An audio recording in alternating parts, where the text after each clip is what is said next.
Hi everyone, thank you for joining me on day number 48. And today we're going to be going into Leviticus 14 and 15. So Leviticus chapters 14 and 15. It's a very beautiful day today and so grateful for the sunshine.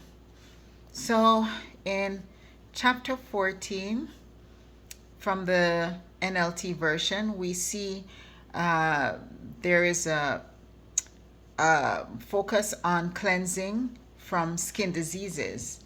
That's what it says in Leviticus 14 in the NLT, and in the New King James Version, the NKJV, it's speaking of the ritual for cleansing healed lepers. So it depends on the perspective on which you look at it. And so the leprosy could be deemed as a skin disease. It could be a general disease, or it could just be the leprosy in different form. So this is a very lengthy reading. So we're just going to do the highlight of it. So in chapter 14, starting from verse 2, it talks about the instruction for purification from the skin disease. Those who are healed must be brought to the priest. Then the priest examine them outside of the camp. And if the person has been healed, then a ceremony must be performed using 2 live birds that are ceremonially clean, and a stick of cedar, some scarlet yarn, and a hyssop branch. And then the bird is slaughtered over a clay pot filled with water. And the live bird, the cedar stick, the scarlet yarn, and the hyssop branch should be dipped into blood of the bird. And then the priest sprinkled the blood over the dead bird 7 times on the person being purified of the skin disease. And then when the priest has purified the person, the live bird will be released in the open field to fly away. And that's kind of like a ceremony. So the person being purified must wash their clothes, shave their hair, bathe themselves in water, and they're being pronounced ceremonially clean. And now they can return to their camp. But when they return to their camp, they must remain there for 7 days.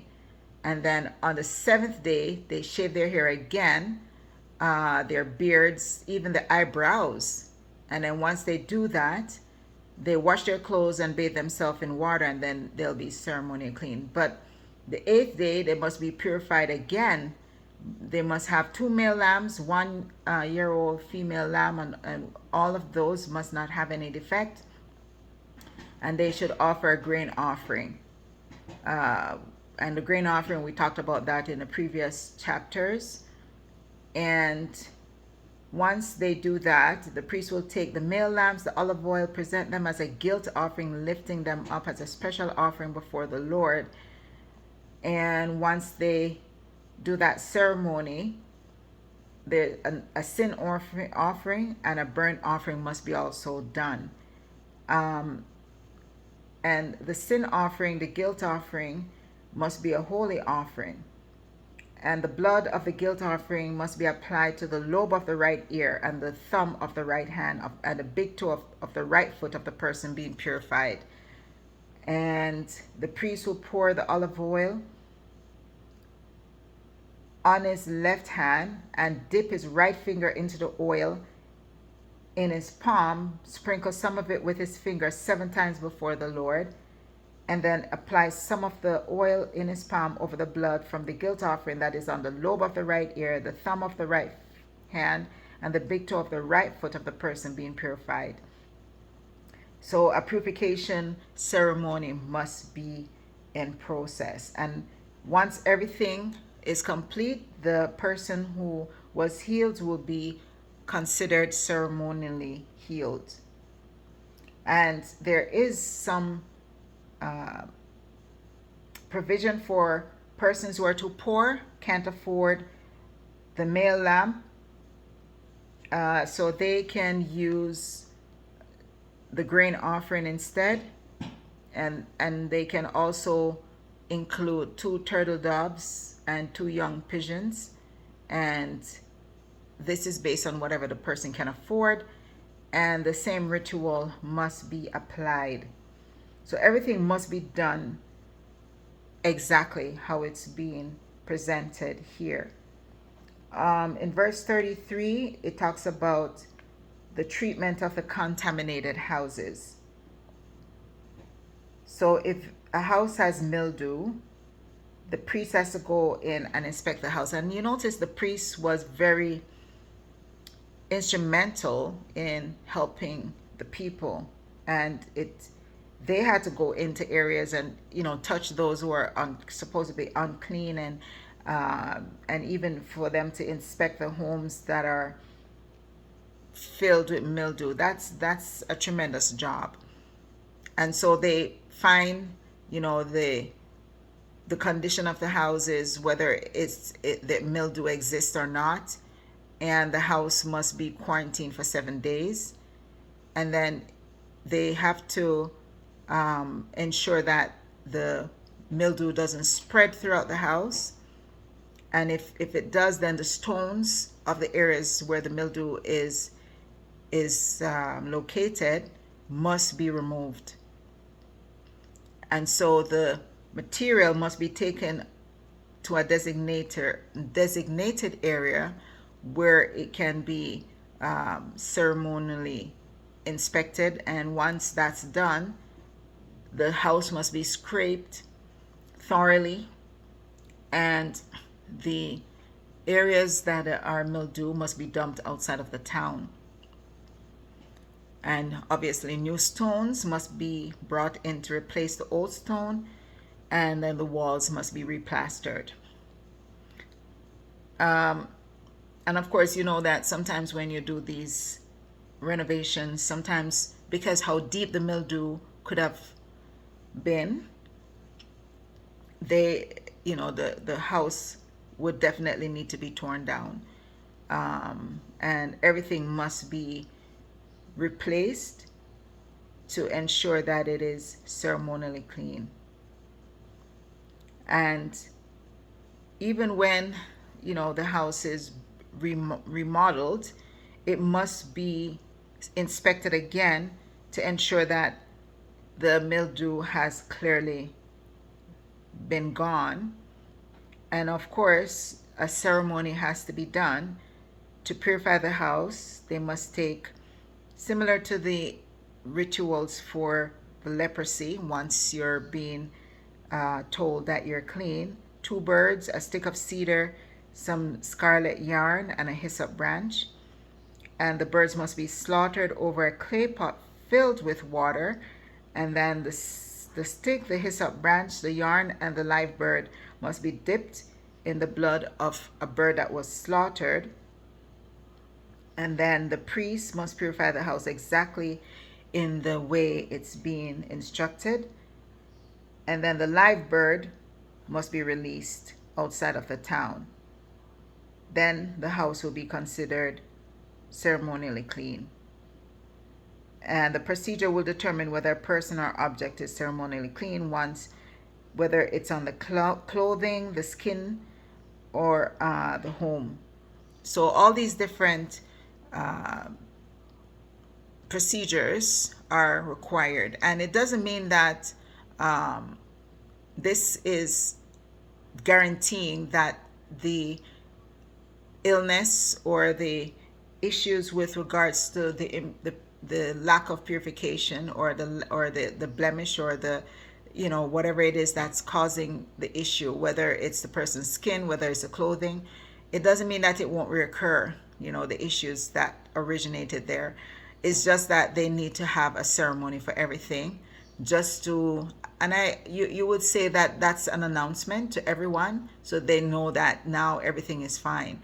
Otherwise, if you don't have a ceremony, just like saying that you're getting married, if you say you're married and nobody was there to witness it, then there is no evidence of you joining together with another person. So it is necessary to have a ceremony back then. Now we don't really need to do that because everybody will know based on the inspection. And I guess you could say that same idea of inspection came into play based on this type of procedure that was done here. So now we're going to go into chapter 15. So chapter 15, we're going to talk about the bodily discharges. So chapter 15 is mainly about, as I said, it's about different uncleanness, and it's important for the people of Israel to understand that God cannot dwell with uncleanness. And even though it may seem that it was just trivial in the way in which it was being illustrated here, it's a testament to know that before we go before God, we must be pure. We must be clean. And though it may seem more on a physical point of view in terms of how it's being outlined in chapter 15 about being unclean, the whole point is it was ceremonial. And it says here, this is how you will guard the people of Israel from ceremonial uncleanness. And this is in verse 31. Otherwise they will die, for their impurity will defile my tabernacle that stands among them. So again, these are just instructions for dealing with anyone who has a bodily discharge. And though, like I said, it may seem trivial, but the whole point was to ensure that they remain clean. It's one thing to say you're clean, but even just the fact that when we get up in the morning and before we get out, we're not going to go out the way we look in terms of how we were when we were sleeping. Our hair is all tattered. Our body, may not necessarily be clean. You want to be clean because our bodies are representing the temple of the Lord as well. Even today, in today's date, is even worse. At the time, they had to be separated. Now, it's all a part of being holy and acceptable before the Lord. So it's not just the physical part, but it's also our hearts. So it might seem trivial, but it was also symbolic as it points towards the here and now, how we need to be before the Lord. Sometimes, as I said, we go to God and we're not clean. Our hearts are not clean. Our hands are not clean. Our minds are not clean. But we need to understand that God desires holiness and cleanliness and everything that pertains to us, both physically and internally, outwardly and internally, physically and spiritually. We should be clean. And so that is the main point or the main message in Leviticus 15. And also we can see the same trend in chapter 14. And so our key verse would be, in terms of purity, we will use Leviticus 15, verse 31. And that tells you the reason why they had to be clean, because the tabernacle must be clean. And like I said, tabernacle was the physical place, but now it's spiritual. It's inside. It's us who are the temple now, not just the physical edifice of